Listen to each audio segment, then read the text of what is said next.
Welcome back to part 3 of What If Janemba Was Canon. Last time we left off with Goku, Vegeta, and Janemba getting to Earth just in time for the second coming of Frieza. Frieza finds it a bit odd that he can't sense his ki, but he disregards that and rushes at Goku, who effortlessly evades his attack. He's stunned, he's moving so fast. Goku delivers a gut shot, which makes Frieza buckle forward. He then sends him flying, which makes Frieza beyond angry. Well, it's about time Frieza shows off his new form. He explodes with yellow ki and comes out as Golden Frieza. The Saiyans aren't the only ones with the new form. The battle was great, but it's clear that Goku's being pushed to his limits. He decides to show Frieza a level beyond. He powers up even more, to Super Saiyan Blue. Now the fight's pretty even. Goku's amazed. How did Frieza achieve this level of power without the gods? Is he actually getting pushed back in Super Saiyan Blue? Frieza's going 100%, and surprisingly, his power's enough to beat Goku. And by beat, I mean fighting him long enough to push him out of the Super Saiyan Blue transformation. Frieza won. He laughs with pride. He's gonna enslave this planet. But suddenly, he gets a kick to the back, which sends him crashing into a rock. It's Vegeta in Super Saiyan Blue. No way, Vegeta also achieved this form? This might be trouble. Frieza prepares again to fight, but realizes that his body is pulsating. The fight ensues, and Frieza's starting to lose his edge. After blocking a final flash, Frieza simply can't continue and crumbles to the ground, fading out of the golden form. Vegeta laughs at him. How pitiful, bowing down to the Saiyan Prince. It suits you well, weakling. Frieza stays silent on the ground, but eventually, as Vegeta's laughing, he suddenly jumps into the air. He was charging a ki blast the whole time. If I lose, then you all lose. I'll destroy the planet. Vegeta, too shocked to realize what was happening, tries to intercept, but it doesn't work. The blast is about to collide with the Earth, but suddenly gets sucked into a portal. What? Frieza exclaims. But as he looks up, Janemba materializes in front of him, smiles, and opens a portal with his hands pointed directly at Frieza's stomach. Janemba says goodbye, and the portal glows purple, firing the blast directly at Frieza, which blows his lower torso into smithereens. Frieza spits out blood. Vegeta walks up to him. Goodbye, Frieza. Vegeta fires a ki blast that eliminates the Emperor and sends him back to hell. Frieza's surprised. He was just about to step in, but it seems he underestimated the group. From here, the group goes back with Beerus and Whis for about another month. Around this time, Champa eventually wanders in the Universe 7 and is extremely jealous of the Earth cuisine he's tried at Beerus' planet. This leads to the making of the Tournament of Destroyers. A week before the tournament, Beerus recommends Janemba to learn the ki of this new Super Saiyan Blue transformation. Janemba is hesitant, but he tries to channel the energy from Goku. Using the fact that Earth would be stolen if he doesn't figure this out, he eventually envelops himself in the ki, becoming Blue God Janemba. But this form only lasts a few minutes for the demon, and when the form vanishes, Janemba crashes to the floor, completely knocked out. I guess Janemba hasn't spent enough time training in God form to successfully use the transformation. The group panics and tries to wake Janemba, but it's to no avail. They just hope he wakes up in time for the tournament. 6 days pass, and unfortunately Janemba's still sound asleep. The group's only choice is to make a 5-person team without Janemba. Thank God Beerus is bringing the strongest fighter he knows. That means they only have to find 2 more people. Gohan, terribly behind on research, tells the group that he can't compete. He's also pretty rusty and doesn't think he'll do any good.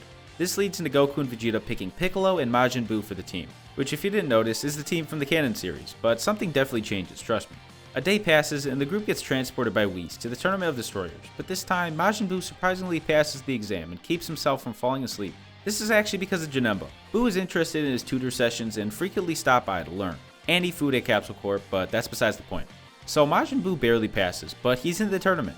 Goku still starts off the tournament and battles Batamo, which he successfully wins by throwing the big yellow man out of the ring. The second fight is Goku vs Frost. Wow, this guy looks pretty familiar. He taunts Frost to go into his final form, which he does, and Goku's actually getting beaten in base form, so he powers up the Super Saiyan. Goku tells Frost to stop playing and power up again, but Frost is offended because he can't, and he actually resorts to using his poison needle to win, but nobody seems to notice. Piccolo notices something up with how Goku went out and tells Majin Buu to get in the ring, which he does. Frost really can't hold a candle to Majin Buu and decides to once again use the poison. He sneakily cuts the Majin, which really does nothing. What? How is this possible? Jocko yells to stop the match. Frost using a weapon. That weapon is probably what took Goku out. Suddenly, Majin Buu strains himself and spits out the poison from one of his head holes, covering Frost, who has scratches all over his body. The Frost Demon then panics and falls to the ground. The judge finds the weapon on Frost and ends up disqualifying him, bringing back Goku into the tournament. Next up is Majin Buu vs Vegeta. He uses his heat ability to boil the arena. Majin Buu's actually doing pretty good in the temperature, but that doesn't last long. His moves are getting slower and sloppier as the fight goes on. This warm environment eventually leads to Buu getting sleepy, and unfortunately he passes out happily right there in the arena. He gets tossed out and the tournament continues. From here, we kind of follow canon. Vegeta enters the ring and defeats Vegeta. He then has his teacher-mentor moment with Cabba and learns about Planet Sadala in Universe 6, but Cabba's no match and loses. Universe 6 is down to their last member, Hit. Vegeta fights valiantly, but eventually gets overwhelmed and loses. This leads to Goku's battle with Hit, which is legendary. Goku pairs Super Saiyan Blue with Kaioken, which truly pushes him to the limit. Hit's never had a fight this hard, and respects Goku in Universe 7, but this leads to Goku losing the fight. And finally, Monaka flies down from the ring, and one taps Hit out of the arena, ending the tournament. Yeah, let's just leave it at that. The Z Fighters and Monaka save Earth, and just before they leave, the Omni King appears, and announces that he loved the tournament so much, the Tournament of Power will come into existence. This leads to another 2 months of training. It's been pretty long since they were home, so Goku and Vegeta both go back to Earth to train further with the Super Saiyan Blue form. Whis stops around pretty frequently to help out with training and to eat more food. Around this time, Janemba eventually learns how to effectively use the Blue God Janemba form without going into a coma every time. But he often gets sidetracked with other things and doesn't train as hard as the Saiyans, so his Super Saiyan Blue variant isn't as trained. But a few months down the line, something insane happens. On a sunny summer day at Capsule Corp, everyone's relaxing at Capsule Corp, taking a break from training, but out of nowhere, a familiar ship teleports from thin air and crash lands on the property. Wait, this is the time machine from back in the Cell days. That means this can only be one man. They open the ship and find Trunks, passed out in the cockpit. They get him to safety and feed him a spare Senzu bean, and Trunks suddenly wakes up in a panic, but then he sees them.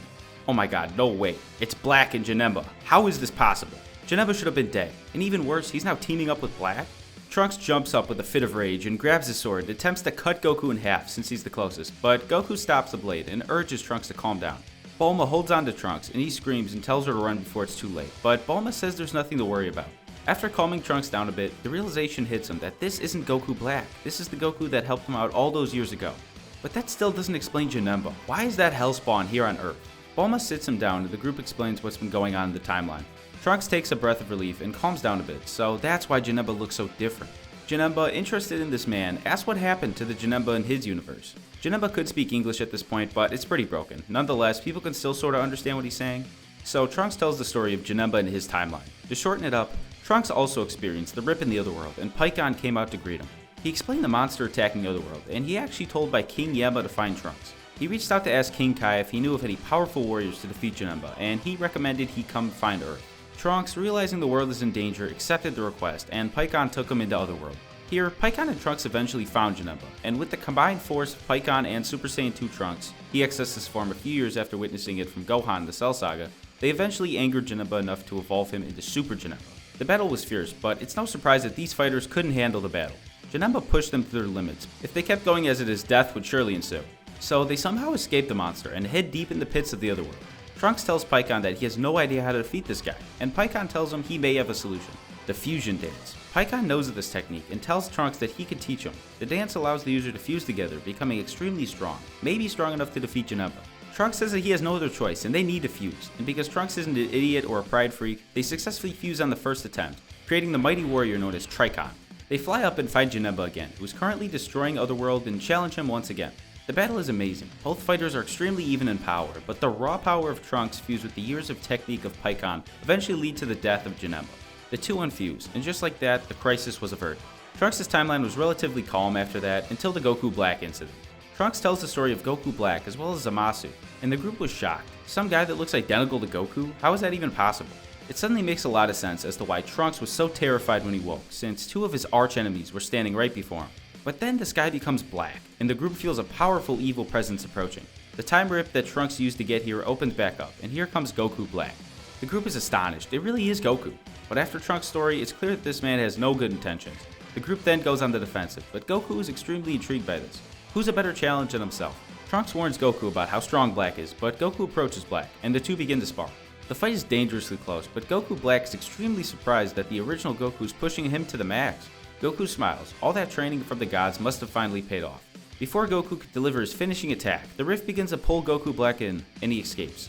About an hour or so of discussing their game plan, the canon duo of Goku and Vegeta go with Trunks back to the alternate timeline in order to defeat Goku Black, and this other guy Trunks was talking about. Janemba actually doesn't go because Goku and Vegeta are very confident they can beat this guy.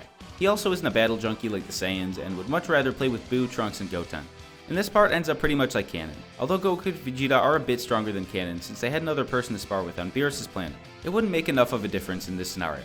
To break it down, Trunks, Vegeta, and Goku arrive on the other Earth and find Goku Black as well as another foe, who looks quite a bit similar to Shin, which is kinda weird. The fight ensues, and Goku Black and the other guy get swamped by Goku and Vegeta in Super Saiyan God form. They don't believe the form's necessary, but they wanted to show off a bit. Black is thrown off by the God Keys, but soon he adapts using Zenkai Boost and tries the transformation himself, and Super Saiyan Rose arrives. Here, it's a close fight, even after using Super Saiyan Blue. But the raw power of Goku Black combined with the odd immortality of the other foe was just too much for the group. They somehow escape back to the pod and return to Earth. They tell everyone what happened, and Wiz and Beerus immediately ask about the other fighter with immortality.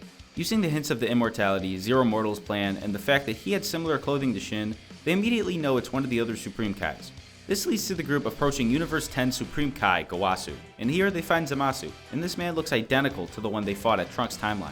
If you couldn't tell, this is a little different than canon, but I'm using this alternate version to shorten up the filler in the arc because it's sort of repetitive. Although they know that this is the perpetrator, Goku still spars Zamasu, and yeah, this is definitely the same God Ki as the other guy. Oddly, it also feels pretty similar to the other Goku. After sparring, the group leaves, but stays near the planet. They see Zamasu attempt to kill Gowasu, so Whis stops time, and Beerus eliminates the apprentice Kai. After returning back to Earth, Beerus believes that the Supreme Kai from the other universe should be killed, but Whis isn't too sure. Although they are the same universe, these two are in entirely different timelines, and even if Zamasu is killed, Goku Black's probably still there, and he's the biggest threat. Whis recommends that the group trains as much as possible before the fight, so Goku has the great idea of using the time chamber. He goes up to Janemba and says that he needs his help to defeat Black, and Janemba agrees. He also wants to join them in this crazy time training so he could further adapt to Blue God Janemba. They ask Trunks to join, but he declines. He doesn't want to entirely rely on them again. He's gonna find his own way to defeat Goku Black, and he knows that he's on the brink of power. So it's settled. Goku, Vegeta, and Janemba train in the time chamber while Trunks trains in his own way.